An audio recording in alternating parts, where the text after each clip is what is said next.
উত্তরপ্রদেশের শ্রাবস্তি জেলার ঘটনা। সাউন্ড সিস্টেম ডিজের কারিগর হিসেবে একটি দোকানে কাজ করত অভিযোগকারী কিশোর। অভিযোগ, গ্রামের একটি অনুষ্ঠানে তাদের দোকানে ডিজের বায়না দেওয়া হয়েছিল।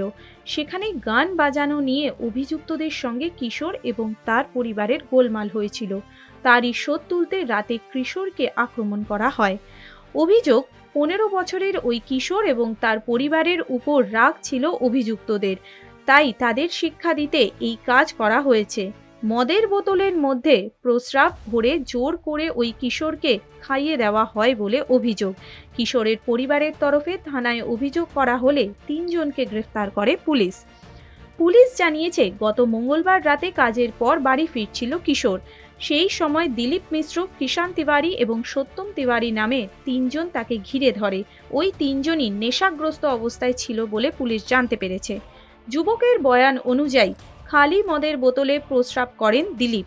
বাকি 2জন কিশোরকে চেপে ধরে রেখেছিলেন। ওই বোতল থেকে প্রস্রাব জোর করে তার মুখে ঢেলে দেওয়া হয় বলে অভিযোগ। কিশোরকে মারধরও করা হয়। কোনো রকমে বাড়ি ফিরে পরিবারের কাছে ঘটনার বর্ণনা দেয় কিশোর। তারপর তার দাদা পুলিশে অভিযোগ দায়ের করেন। সেই অভিযোগের ভিত্তিতে 3জনকে গ্রেফতার করা হয়েছে।